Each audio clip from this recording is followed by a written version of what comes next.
Muchas gracias, doctora Zoila, gracias al cuerpo médico por nuevamente estar compartiendo un poco de las presentaciones. Vamos a ver ahora el ultrasonido pulmonar en el COVID. La agenda que tenemos para la presentación son determinados estos patrones ecográficos pulmonares, de síndromes de consolidación intersticial, los específicos de COVID, cuál es la utilidad del ultrasonido y el monitoreo pulmonar. Primero debemos empezar por los patrones ecográficos pulmonares que nosotros tenemos, aparte del pulmón normal, ¿de acuerdo? Tenemos 5 síndromes pleuroparenquimales, o 4, perdón, que son el síndrome intersticial, el neumotórax, el síndrome de consolidación y la efusión pleural. Todos ellos tienen una manifestación ultrasonográfica, como ya vamos a ver. En el primero vamos a partir del reconocimiento de una estructura de un pulmón normal, pasando hacia el síndrome intersticial, el neumotórax con fíjense ustedes que no hay un desplazamiento específico, un deslizamiento pleural apropiado, los síndromes de consolidación, donde ya se puede ver el parénquima en específico cuando hay engrosamiento de los septos inter e intralobulares, y obviamente el patrón de efusión pleural.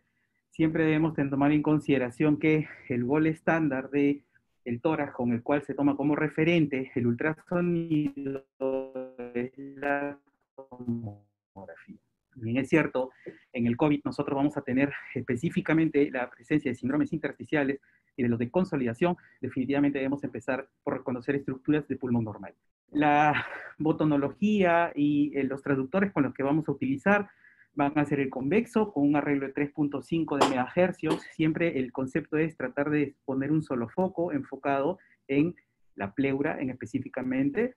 Hay que tener en consideración, mientras más artefacto sea, es justamente el kit de la ecografía pulmonar. ¿Ya? La idea es sin armónicas, de repente sin filtros. El concepto es que los artefactos son los que nos van a dar justamente esta riqueza en la información del ultrasonido.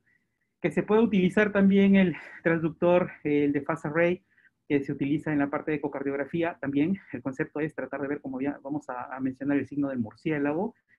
Y si queremos ver en detalle la pleura, y justamente ahora con esta patología que está dando compromiso pleural desde una forma muy precoz, también podríamos incluir para ver el detalle de la pleura.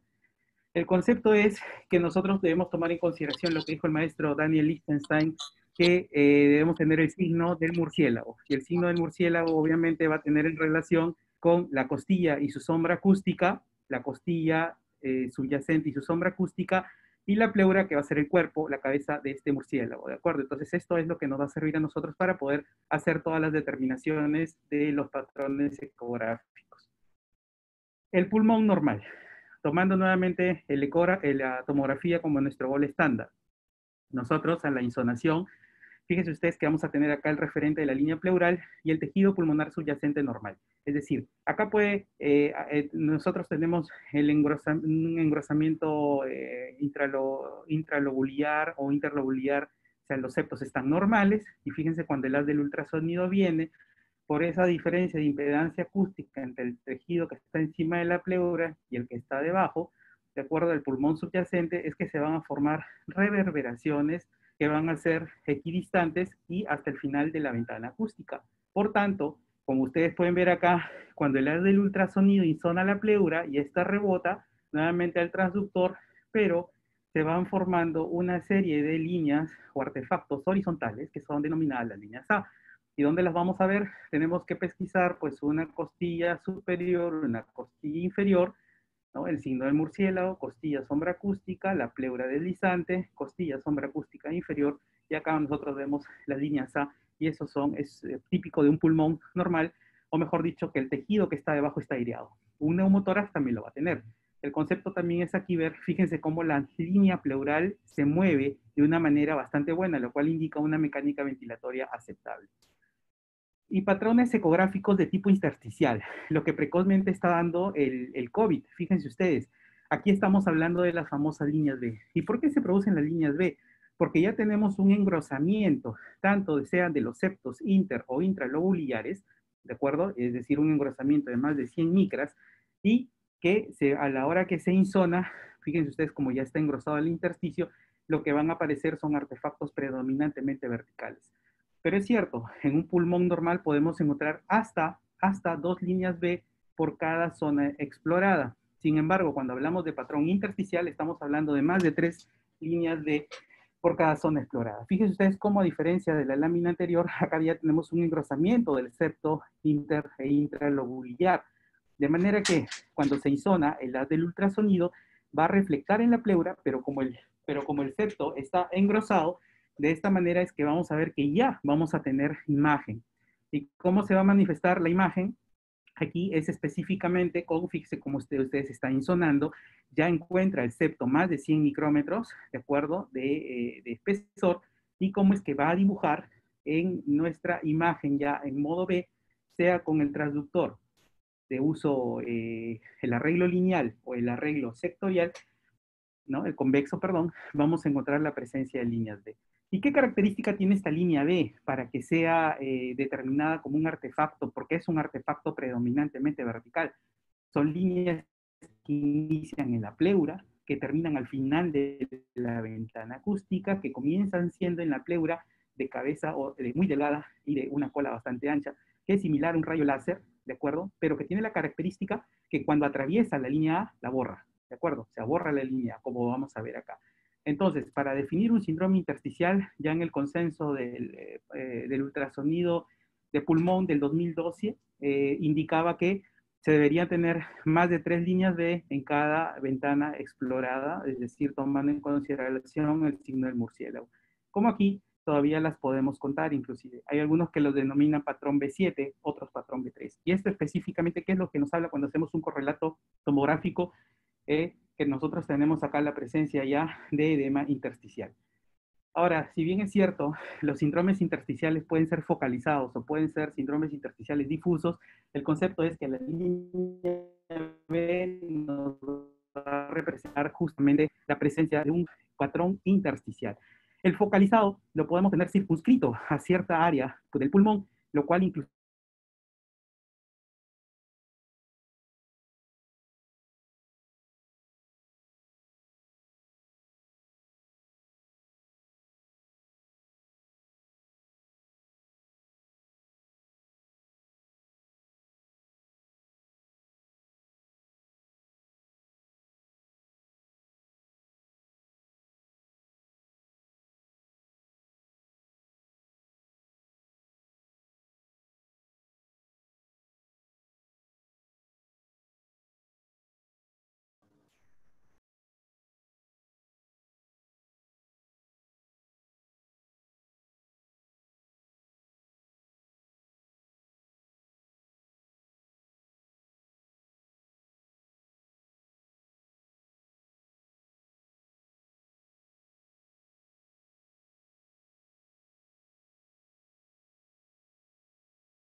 Hola, Sí, doctor, ya lo escuchamos de nuevo. sino que no sé, la conexión al internet. Bueno, nos habíamos quedado en el patrón de consolidación. El patrón de consolidación, el cual implica que el compromiso comienza siendo intersticial y probablemente avanza hacia el alveolo, y podemos nosotros ver, según este compromiso, infiltrados de tipo broncograma aéreo, cuando hay síndromes de consolidación de aspecto neumónico, y cuando ya el compromiso es de tipo bronconeumonía, se van a diferenciar porque los broncogramas aéreos casi van a ser muy escasos, y esto va a depender justamente del grado de compromiso alveolo intersticial que se pueda producir. Pero yendo a la ecografía, según este consenso del point of care en la parte de ultrasonido pulmonar, fíjense ustedes cómo es que estos signos ecográficos de consolidación se dan en las regiones subpleurales de aspecto hipoecoico, y que donde ya tenemos con esa gran disminución del volumen pulmonar de aire y se reemplaza por tejido, ya estamos viendo estructuras justamente hipoecogénicas.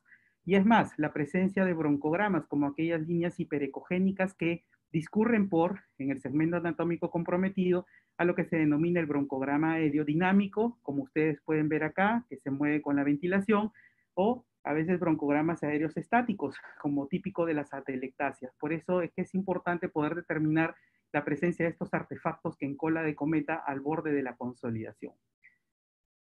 La exploración del tórax, ¿cómo es que se realiza para el ultrasonido? Desde el 2010, en esta publicación británica de la Sociedad de Tórax, se determinó que el tórax se va a dividir en 12 regiones, 6 para cada hemitórax, tomando en consideración que van a existir región superior e inferior en la parte anterior, en la lateral y en la posterior, las cuales van a estar divididas por la línea axilar anterior y la línea axilar posterior respectivamente. De esta manera se van a formar 6 cuadrantes por cada hemitórax, de manera que se va a poder hacer un mapeo de toda la superficie con el transductor. Y como habíamos mencionado, podemos utilizar el transductor, el convexo, el lineal o el de phase array. Y en este mismo consenso, el del 2012, y esto es con lo que trabajamos, aquí están todas las áreas en la anatomía de superficie que se van a explorar, sobre todo la parte posterior, pero toman en consideración que muchas de las veces es muy relativo tratar de encontrar, debemos encontrar la línea diafragmática, la cual en algunos pacientes, dependiendo de la patología que tenga, esta línea diafragmática puede estar muy arriba, de manera que estas áreas son bastante relativas dependiendo de la exploración que se haga con cada paciente. Pero son 6 áreas que tenemos que explorar en nuestros pacientes, sobre todo en los de terapia intensiva. Hoy por hoy, la ventilación mecánica en posición prona, la posición prona es lo que está haciendo que mejore ese mismatch de oxígeno que existe en los campos pulmonares. Si bien es cierto, no hay exposiciones o papers al respecto de posición prona y ultrasonido pulmonar, pero sí lo hay en ecocardiografía. Pero solamente aquí mencionarles que sería mucho más fácil poder explorar las zonas posteriores, que justamente son las zonas de asiento donde el COVID tiene una mayor predilección con los infiltrados, sobre todo en lóbulos inferiores. ¿Qué hay de la utilidad del ultrasonido en esta patología del COVID? Fíjense ustedes, esta lámina es muy interesante porque nos habla de, y que ya la han tratado en varias presentaciones que hemos escuchado, es el esquema fisiopatológico de este SARS-CoV-2. Y fíjense ustedes que después de una fase de respuesta viral, que es el estadio 1, la infección precoz, viene, dependiendo de la respuesta inmune de los pacientes, una fase pulmonar, en mayor o en menor grado de compromiso, y de luego se va hacia una fase 3, que ya es la fase de respuesta inflamatoria, donde viene ya toda la que son las tormentas citoquinas. Cuando estamos entrando en un estadio 2, muchos van a hacer disnea, hipoxemia, y que se van a reconocer específicamente con los patrones tomográficos de los patrones L, los patrones H, pero precozmente también vamos a ver que existen signos ecográficos, que si bien es cierto todavía falta más estudios para hacer la valoración al respecto, pero que nos pueden dar indicativos precoces de compromiso pulmonar tan sensibles inclusive como el gol estándar de la tomografía. Ya el maestro Luciano Gattinoni ha presentado específicamente estos patrones evolutivos de los hallazgos tomográficos de los pacientes con este SARS-CoV-2, del fenotipo L y el fenotipo H, que es una variación evolutiva respecto al compromiso, el grado de compromiso pulmonar, que en algunos pacientes se presentan, fíjense, siempre en ambos con la misma PAFI disminuida. Sin embargo, lo que varía es justamente los valores de mecánica pulmonar que se puedan encontrar con los pacientes, y obviamente eso va a llegar a determinar estrategias ventilatorias específicas según el tipo de patrón que se puede encontrar, caracterizándose el fenotipo L con un patrón específicamente intersticial, inclusive hasta de vidrio o del empedrado que se denomina, y pasando a un fenotipo H, donde ya tiene valores más comprometidos de mecánica pulmonar, ventilatoria, que se pueden comportar inclusive hasta como un distrés clásico, un distrés típico, donde vamos a encontrar ya, aparte del infiltrado intersticial, específicamente los consolidados. Precozmente también se habla de un compromiso pleural que puede existir y que ya nos puede notar un compromiso inclusive mucho más serio en la fase evolutiva de los pacientes con SARS-CoV-2. Como habíamos mencionado, y para reforzar este concepto, cuando hablamos de una región positiva, es que tenemos líneas B, más de 3 líneas B en una región del tórax explorada. Eso ya le llamamos un síndrome intersticial, que como habíamos mencionado, para el fenotipo L se comportaría como un síndrome intersticial focalizado, y para el tipo H se comportaría como un síndrome intersticial de tipo difuso, con algunas peculiaridades como vamos a complementar.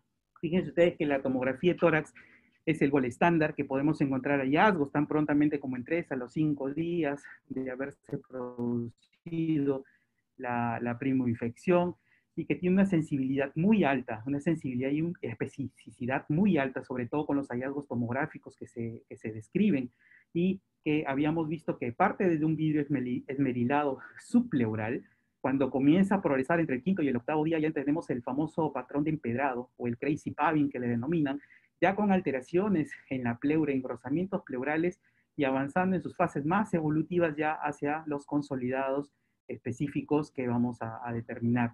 Y esto tiene un correlato histotomográfico, ultrasonográfico, inclusive cuando recién está comenzando el proceso inflamatorio, cuando esa pérdida del surfactante en la fisiopatología, donde todavía no hay determinaciones tomográficas, pasando ya al compromiso inflamatorio hasta las fases un poco ya más avanzadas. Y fíjense que cuando ya se comienza a determinar estos síndromes intersticiales, específicamente cuando ya hay compromiso del alveolo per se, fíjense, o del intersticio, fíjense cómo es que ya ecográficamente, haciendo un parangón con los hallazgos tomográficos, podríamos encontrar ya un síndrome intersticial en sí, y en la fase o en el fenotipo H, por ejemplo, caracterizado por consolidados, fase evolutiva, podríamos encontrar también en el ultrasonido la presencia de consolidados, inclusive con engrosamiento, alteraciones de la línea pleural y con la formación de broncogramas. Entonces, salió esta publicación en el Intensive Care del 2020 de los hallazgos del ultrasonido en esta neumonía de SARS-CoV-2 y hacían el comparativo con la tomografía. Y fíjense ustedes qué correlato tan importante y tan fuerte, que el engrosamiento pleural se puede ver tanto en la tomografía como en el ultrasonido pulmonar, que existen las imágenes de vidrio esmerilado en la tomografía, las cuales se van a tener el parangón del comparativo de las líneas B multifocales, pueden ser las líneas confluentes o no confluentes, ¿de acuerdo? Y el patrón de un infiltrado, un consolidado, caracterizado por las líneas B confluentes. Fíjense entonces ustedes que tiene una sensibilidad tan alta como la tomografía pulmonar para poder detectar este tipo de enfermedad o para hacer el seguimiento en todo caso. Y una publicación muy interesante de un médico italiano que escribe bastante sobre ultrasonido pulmonar, que es Giovanni Volpicelli, que encontró signos ultrasonográficos precoces del COVID-19, inclusive comparativos con el patrón tomográfico de hallazgos precoces, y uno de ellos es el haz de ultrasonido. Fíjense ustedes, es un artefacto brillante en forma de banda que se extiende desde una gran parte de la línea pleural. A menudo aparece y desaparece, por eso se llama el haz de luz, ¿no? Como si se encendieran y apagaban, en el contexto de un pulmón normal subyacente con líneas A visibles en el fondo. ¿Y qué valor le da a esto? Que este signo es demostrativo de una fase muy aguda de las lesiones de vidrio esmerilado durante la propagación temprana de la enfermedad activa. Por tanto, podríamos indicar que estos hallazgos son típicos dentro de la primera semana. Y es así como se verían. Algunos le llaman el signo del velo o el signo de la cascada. Ustedes ven estas luces, estos artefactos predominantemente verticales que aparecen y desaparecen como si se encendieran, se apagaran, pero fíjense ustedes que hay líneas A todavía subyacentes. Por tanto, esto implica un compromiso incipiente del pulmón visto con el ultrasonido. Entonces, la evolución ultrasonográfica de estos hallazgos en el COVID partirían por este signo precoz, que es el signo del haz de luz, pasando hasta un síndrome intersticial con líneas B no coalescentes, las cuales todavía puedo contar, pasando ya con un compromiso mucho mayor a líneas B coalescentes, y junto con esto podemos tener, con un transductor lineal, podríamos averiguar específicamente en detalle las disrupciones de la pleura, con irregularidades e inclusive infiltrados subpleurales que se van a determinar como aspectos triangulares con la base dirigida hacia la pleura, y pasando por último hacia las famosas consolidaciones, donde ya vamos a tener que inclusive el tejido pulmonar se puede hasta hepatizar. Por tanto, la evolución dinámica ultrasonográfica va a ser, como les había mencionado, lo más precoz, y pasando específicamente por un patrón B no coalescente, un patrón B coalescente, lo cual implica mayor compromiso intersticial, disrupciones pleurales, como ven acá. Fíjense ustedes cómo es una pleura, parece mordida, si bien es cierto hay un desplazamiento La pleura se desplaza, se desliza, pero hay ya consolidaciones subpleurales y pasando finalmente hasta la consolidación lobar. ¿Qué hay del fenotipo L entonces? Se determinaría como un patrón intersticial y es así como en la tomografía, si hacemos un correlato con ultrasonográfico, y es que obviamente la radiografía de tórax no nos va a proporcionar mucha información, entonces fíjense ustedes cómo es que podríamos encontrar en esta parte superior de esta imagen tomográfica un patrón de líneas normales, pero aquí donde ya se está viendo un infiltrado intersticial, podríamos encontrar líneas B, inclusive confluentes, líneas B coalescentes. Igual, podríamos hacer un mapeo de todo nuestro tórax. Otra cosa importante que lo que es ecografía pulmonar solamente ve todo lo que está debajo de la pleura. Y específicamente esta patología del SARS-CoV-2 justamente lo que nos da es un compromiso periférico, específicamente a los inicios de las etapas de la enfermedad. Entonces, y el patrón H, ya estamos hablando de un patrón intersticio alveolar, donde el patrón H vamos a tener, si bien es cierto, una correlación con las zonas de West. Fíjense ustedes cómo en la parte de zona 1, zona 2 y zona 3, sobre todo la zona 3, que es más dependiente de los consolidados por los aspectos de la ventiloperfusión, pero podríamos encontrar patrones mixtos, sea en la zona 1 de West, con, acá ustedes ven el signo de las de luz, vemos también patrones de líneas B no coalescentes, pero ya con disrupción de la pleura, con algunos engrosamientos subpleurales, consolidaciones subpleurales, pasando un patrón intermedio donde ya vemos aquí que hay disrupción de la pleura, vemos también ya consolidación del parénquima pulmonar, y aquí definitivamente en la zona 3, dependiente, en la zona de las bases, ya vemos un compromiso, un consolidado mucho mayor, inclusive con algunos aspectos de broncograma. Si hacemos el correlato entonces dinámico, ya que en una radiografía se vería de repente de esta forma, una tomografía ya nos permitiría ver ya el compromiso de consolidados, inclusive con broncograma aéreo difuso bilateral, respetando las partes superiores, veríamos en el correlato tomográfico, ultrasonográfico de esta forma, en la parte superior, con un pulmón todavía que puede ventilar, pero ya en el resto de los campos pulmonares veríamos patrones de consolidación con broncograma. Acá todavía algo de síndrome intersticial, de líneas de coalescentes, lo cual implicaría pues que este es un paciente que habría que hacer el correlato clínico con un compromiso mucho más severo. ¿Y para qué nos interesa poder determinar en la tomografía y la ultrasonografía el tipo de compromiso pulmonar que exista? Porque vamos a poder determinar que diferentes características pulmonares definen diferentes formas de ventilación. Y es que, como habíamos mencionado, el fenotipo L de low, porque va a tener una compliance normal, una relación BQ baja, baja reclutabilidad, infiltrados y además escasos, más es un compromiso intersticial per se, como está demostrado en la tomografía y en el ultrasonido, y acá tendríamos un patrón de líneas B no coalescentes. ¿Por qué no coalescentes? Porque todavía las puedo contar, ¿de acuerdo?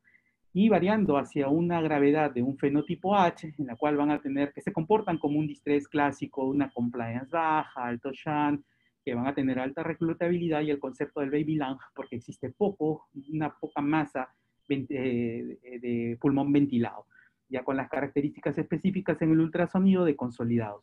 Pero esto, ¿qué es lo que me define? Fíjense ustedes, la forma de ventilar, la forma de dar la ventilación, de administrar la ventilación. Porque los fenotipos L, como ya se había mencionado en una presentación anterior, van a tener una ventilación diferenciada con un volumen tidal un poco mayor respecto al fenotipo H, con un PIP que no va a ser probablemente más de 10, pero se van a percibir los mismos valores objetivos respecto a la driving pressure, respecto a la presión plató. Sin embargo, no olvidarnos que todos estos son exámenes auxiliares, son de ayuda al diagnóstico. Lo más importante siempre es el cuadro clínico y hay que hacer este correlato. Y si bien es cierto, el ultrasonido más nos serviría para determinar el seguimiento, la evolución de los pacientes, en algunos otros sitios donde no se encuentren de repente con una tomografía, podría indicar probablemente que sea desde el inicio, desde la emergencia, pero nunca tomemos decisiones en base solamente del ultrasonido. Se tiene que hacer un correlato clínico, ¿de acuerdo? Y que muchas de las veces en este autor Smith indicaba específicamente haciendo un cruce con las características de la severidad de la injuria pulmonar respecto a los hallazgos ecográficos y las características clínicas. Pero ¿cómo es que el monitoreo pulmonar en el COVID nos podría o podríamos hacer el monitoreo? Y si bien es cierto, la tomografía sigue siendo el gol estándar, pero muchas veces por la misma condición del paciente o porque esté en prono o porque de repente hay un compromiso hemodinámico, es muy difícil llevarlo a una tomografía. El uso del ultrasonido a la cabecera del paciente en el concepto del POCUS, Point of Care Ultrasound, nos ayudaría muchísimo con dos aspectos o dos scores para poder monitorear, el score de ventilación pulmonar y el score de aireación pulmonar. Es cierto, vamos a tener probablemente un mayor tiempo de exposición o contacto con los pacientes. Los exámenes pueden durar entre 5 a 15 minutos, que es bastante complicado poder hacerlo en un paciente con todo el equipo de protección personal 3 que nos vamos a colocar, que vamos a tener que la consola o todo el ecógrafo, el ecógrafo va a estar protegido con una lámina que muchas veces va a impedir que se puedan hacer una adecuada visualización. Y bueno, estas son las limitantes que podamos tener al respecto. Pero fíjense ustedes que Charlotte Arbelot en este paper publicado en el Current Opinion, que es del 2008, indicaba que el ultrasonido a la cabecera del paciente nos puede ayudar a identificar el estado de ventilación pulmonar de todos los campos pulmonares que habíamos mencionado, las 6 zonas por cada emitora. Y puede calcular el grado de compromiso pulmonar. Y tenemos 4 patrones diferentes. Y que esto lo vamos a tomar en relación para el COVID, ¿de acuerdo? Porque todos los hallazgos que se encuentran son en relación a justamente los hallazgos en el distrés respiratorio. Primero, el patrón del pulmón normal, donde encontramos el signo del murciélago, todos están hechos del 1 al 3 con traductores lineales. Fíjense ustedes, la costilla a su sombra, vemos como la pleura desliza y como vemos un patrón de líneas A. Si bien es cierto, hay una que otra línea B, pero este es un patrón de pulmón normal, líneas o artefactos predominantemente horizontales. Pasamos a un síndrome intersticial, donde ya tenemos en la pleura se desliza y ya vemos líneas B en mayor de 3. Entonces ya hablamos de un síndrome intersticial, pero todavía estas líneas están separadas 7 milímetros. Este es el patrón de líneas B no coalescentes. Que podemos encontrar un pulmón que ventila como un síndrome intersticial, donde ya encontramos más de 3 líneas B por campo explorado, y fíjense ustedes que ya se nos hace difícil contarlas, ya es un patrón de líneas B coalescentes, e inclusive ustedes pueden ver ya alteraciones en la pleura. Y podemos encontrar un patrón 4, un cuarto patrón, en el cual ya indicamos que tenemos ya un compromiso ya mayor con consolidados e inclusive con la presencia de broncogramas aéreos. Pues bien, basado en esto, fíjense ustedes cómo es que en este año Smith tomó esta consideración para poder hacer una relación que todo lo que hemos mostrado de estos 4 patrones, de un pulmón normal, un pulmón con líneas B no coalescentes, un pulmón con líneas B coalescentes y con ya alteraciones en la pleura, hasta un patrón de consolidación con presencia de broncograma aéreo y con mayor compromiso pleural, nos indicaba pues un menor porcentaje de pulmón aireado, indicando esto compromiso en respecto a la severidad de la enfermedad. Por tanto, ya precozmente, y esto fue desde el 2000, el año pasado, Gabriela Velo, antes de esto del SARS-CoV-2, indicaba un score de ventilación pulmonar, en la cual a cada uno de estos patrones que hemos mencionado, estos 4 patrones, le ponía un puntaje, ¿de acuerdo? 0 a un pulmón normal, máximo predominantemente artefactos horizontales de líneas A, un puntaje de 1 para aquellos que tuvieran ya un síndrome intersticial, pero que todavía un patrón B7 que se pueden contar, un puntaje de 2 cuando ya se pierde severamente la ventilación y que hay un patrón coalescente, y un patrón 3, un puntaje de 3, aquel síndrome de consolidación. De manera que con esto se comenzó a hacer un score objetivo para tener una medida objetiva de cuánto de compromiso pulmonar se tiene respecto a la ventilación.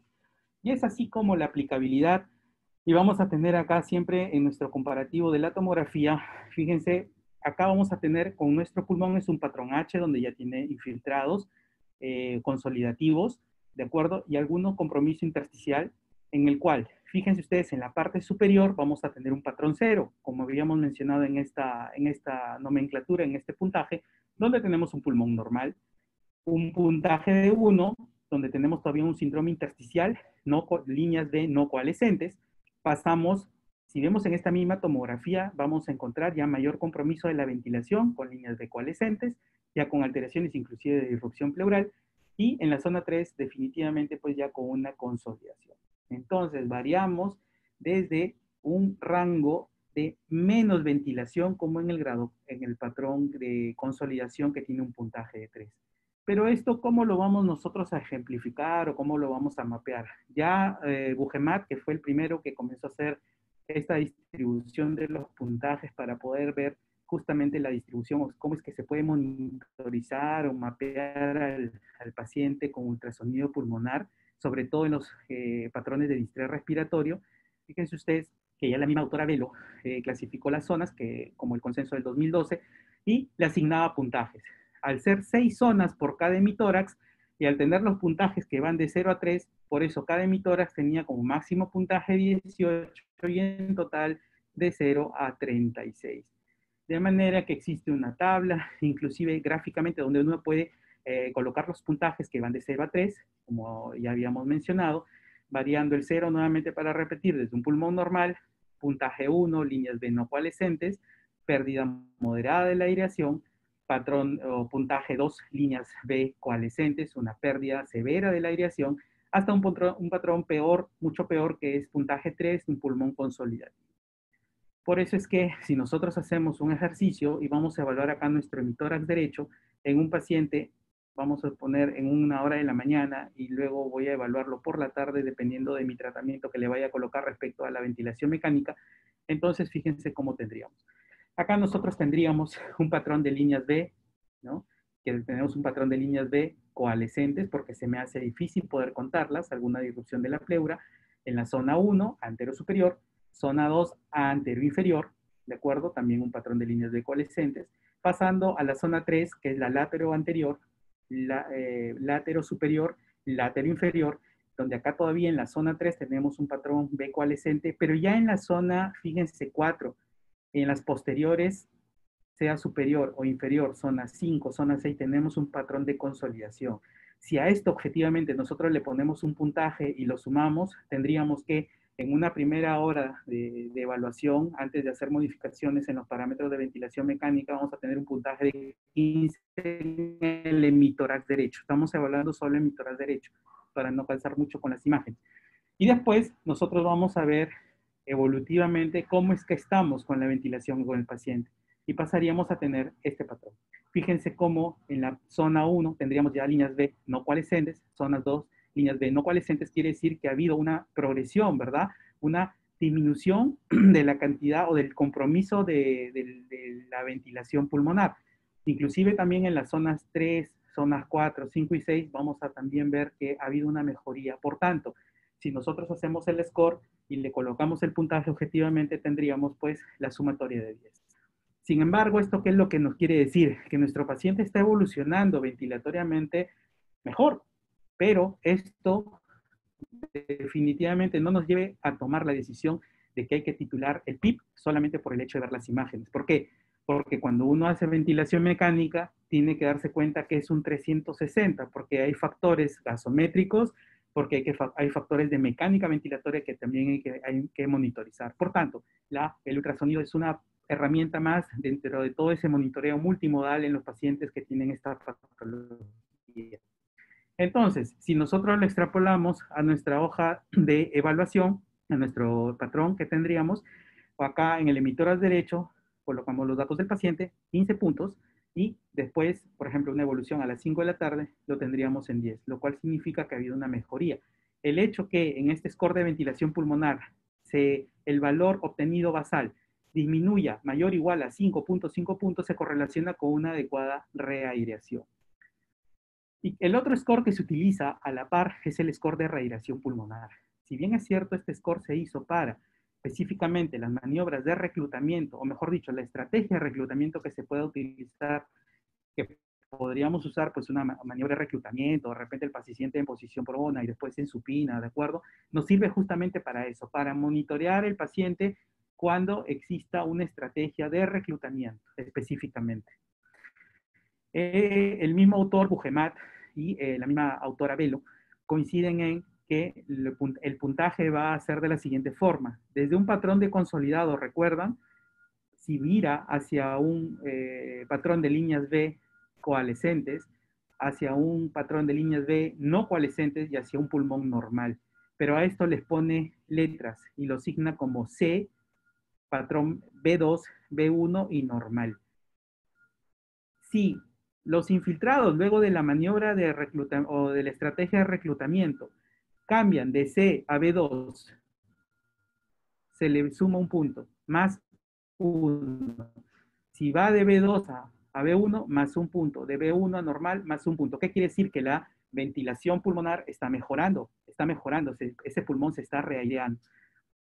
Si de C se pasa, después de esa maniobra de estrategia de reclutamiento, se pasa directamente a B1, le suma 3 puntos. Y si de C se pasa a B5, de C se pasa a N, a normal, tendría más 5 puntos. ¿De acuerdo? Entonces, esto lo que nos indica es que esa maniobra o estrategia de reclutamiento está funcionando. Sin embargo, también nos serviría para ver si esa estrategia de reclutamiento más bien puede ir al revés, porque un infiltrado más bien que un pulmón que tenía patrón B1 se puede ir a un patrón de tipo C. Entonces, de compromiso consolidativo, también el valor puede ir a negativo. Lamentablemente, el ultrasonido no nos sirve para evaluar zonas sobredistendidas, porque si bien es cierto, con las estrategias de reclutamiento alveolar, pueden mejorar las zonas basales en mucho mejor grado, pero las zonas que están normales se pueden sobredistender y lamentablemente no hay ahorita, el ultrasonido no nos serviría para poder determinar ese grado de sobredistensión. Igual se pueden colocar en una tabla de registro donde ustedes ven el score de radiación pulmonar, nos da acá esta tabla que habíamos mencionado para poder ver y a poder hacer una comparativa evolutiva después de haber hecho una maniobra o una estrategia de reclutamiento.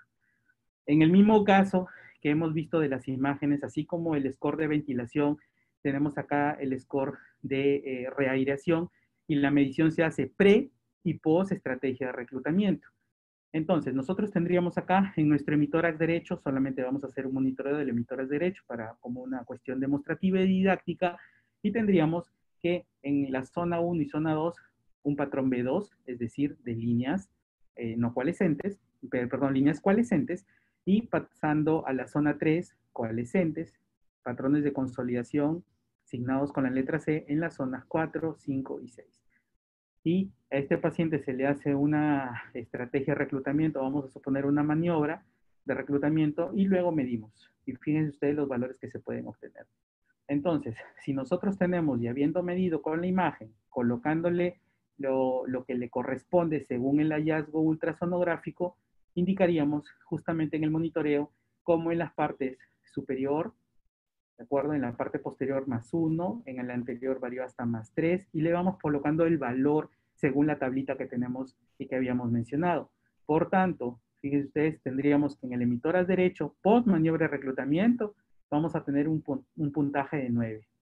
Entonces, lo que si bien es cierto, ambos scores no tienen un punto de corte muy definido, objetivo, específicamente para esta patología, pero en los DIS-3 se ha indicado que un score de radiación pulmonar mayor o igual a 18, es decir, más 18 en positivo, se correlaciona con una adecuada radiación, lo cual indicaría, pues, en el contexto de un paciente, vuelvo a repetir, con distrés respiratorio, mucho mejor y a beneficio del paciente de poder hacer el monitoreo al pie de la cama.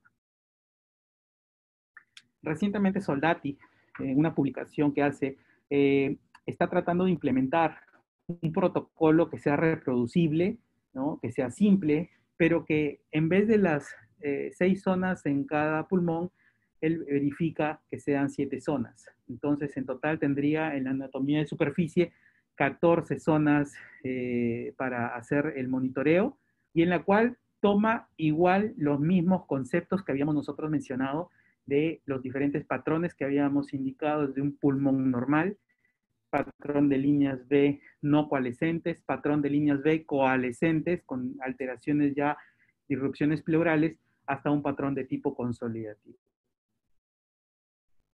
¿Qué conclusiones podríamos tener ahora sobre el uso del ultrasonido pulmonar en COVID? Primero que el ultrasonido pulmonar nos puede dar información que podría correlacionarse con el fenotipo pulmonar del paciente, de esta enfermedad.